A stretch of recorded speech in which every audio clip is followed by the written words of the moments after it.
안녕하세요. 다정한 남걱정 다락방TV입니다.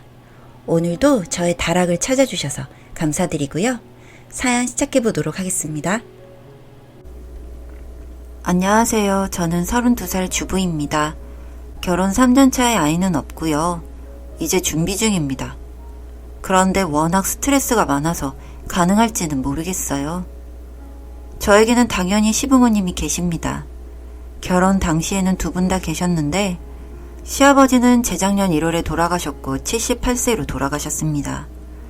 시어머니는 올해 64세로 시아버지와는 딸을 한 명씩 데리고 결혼하셨고 형님들의 나이는 모두 50을 향해 가고 계세요. 두 분이 재혼하셔서 현재 저희 남편을 낳으셨고요. 시누이들과 남편과의 사이도 원만한 편이고 저에게도 잘해주시고 해서 큰 문제는 없었습니다.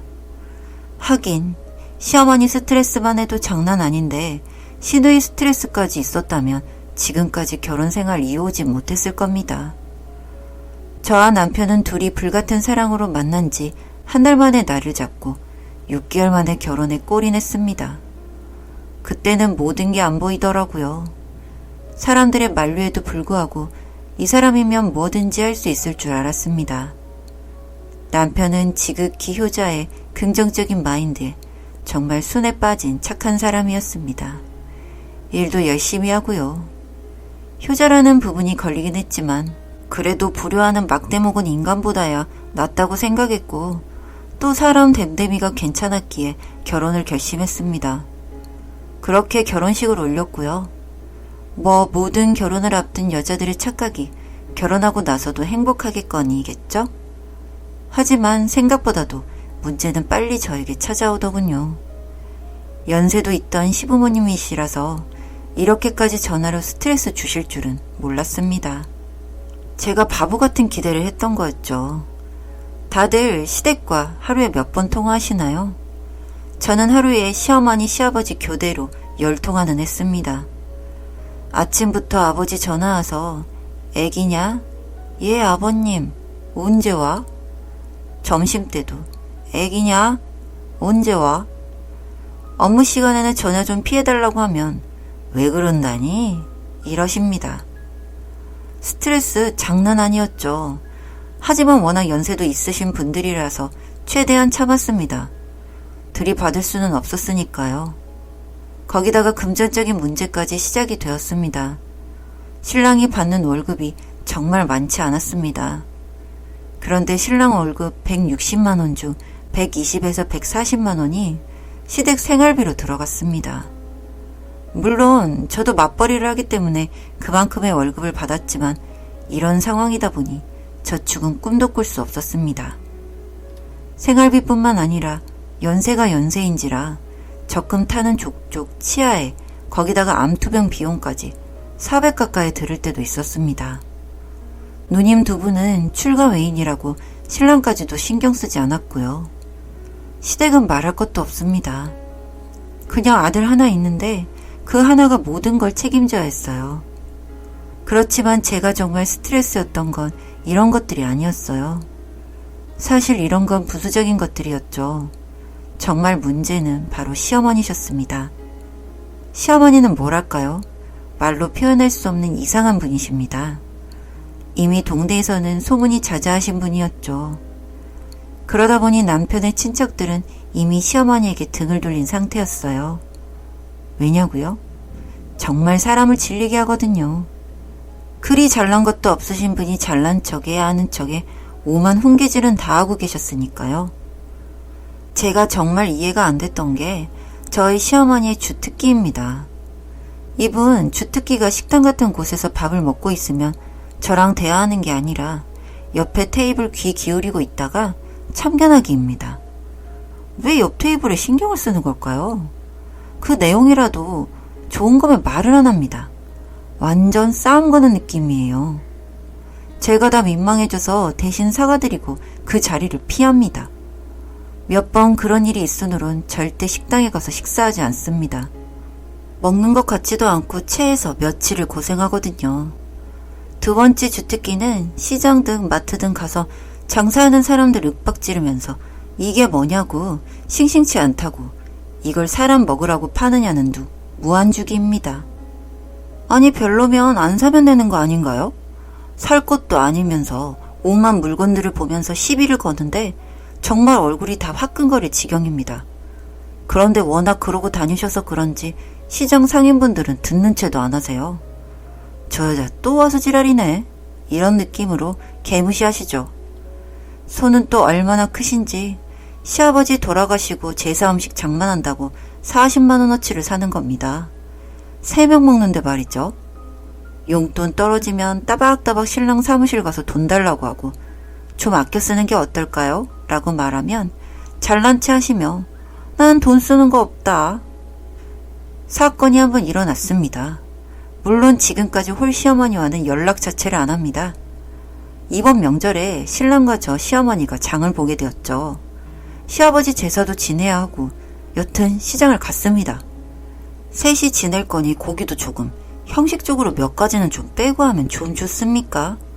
과자만 5가지를 사는 겁니다.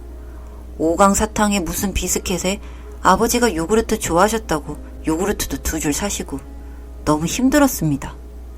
다달이 용돈 30만 원에 생활비, 비대 임대료, 정수기 임대료, 병원비, 가스료, 전기료를 내는 저는 정말 그때마다 숨이 막힙니다.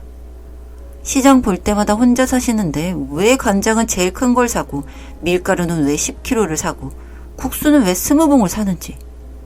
곰팡이에 개미에 쌀벌레에 시댁은 정말 앉아있기도 힘들 정도입니다. 단 하나를 못 버리십니다. 뿐만 아니라 저희 동네에서는 그 망할 푸드뱅크가 사람 농락합니다. 노인들에게 하루 이틀 남은 음료며 진한 음료며 진한 음식 등을 선심 쓰듯 박스째 줍니다. 그걸 또 다른 사람들 주고 민망해 죽겠습니다. 날짜 지난 걸. 신랑은 그런 시어머니를 보더니 도저히 엄마랑 못 있겠다고 집에 가자는 거 명절이니까 있어야 한다며 억지로 붙잡아 두었습니다.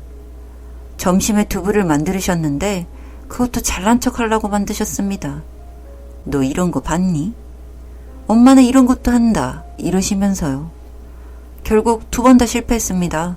그걸 놓고 김치찜을 해야 맛있다고 먹기 싫은 거 억지로 먹었는데 김치가 이상한 겁니다. 쓴 거예요. 소화도 안 되고 속이 이상한 상태에서 다음날 전을 부치려고 맛살을 찾았습니다.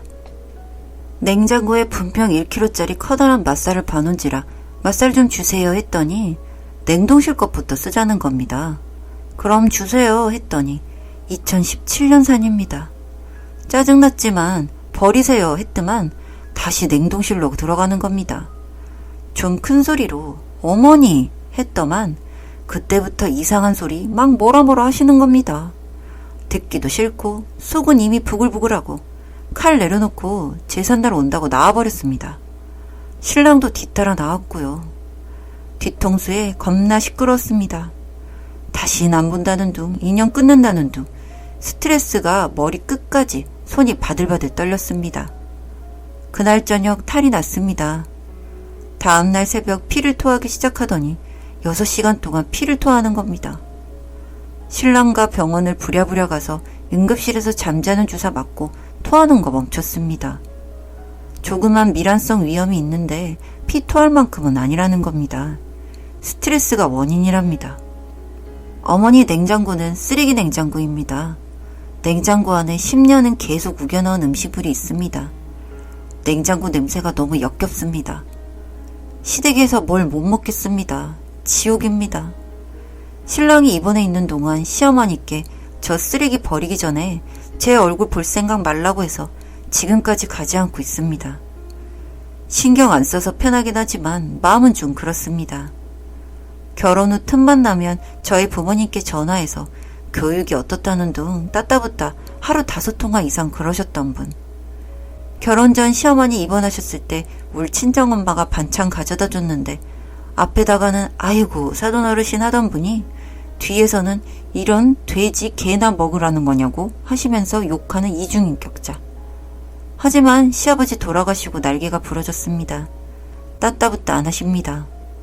시아버지 돌아가시기 전엔 동네에서 제일 나쁜 년 만들더니 시아버지 돌아가시니까 세상에서 제일 착한 며느리 만드십니다. 그리고 제가 드리는 용돈 30만 원으로 30만 원짜리 화장품 사서 저희 사무실로 오십니다. 세상에서 제일 자상한 시어머니인 양.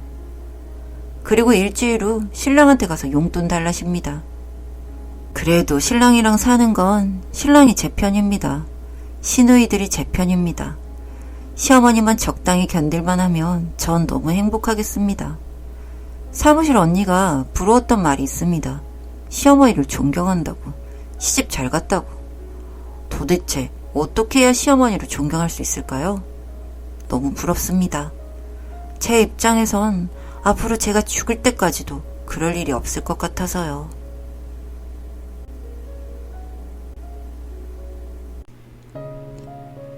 다정한 남걱정 다락방 TV였습니다. 다락방 주인에게 구독과 좋아요, 알림 설정으로 응원해주세요.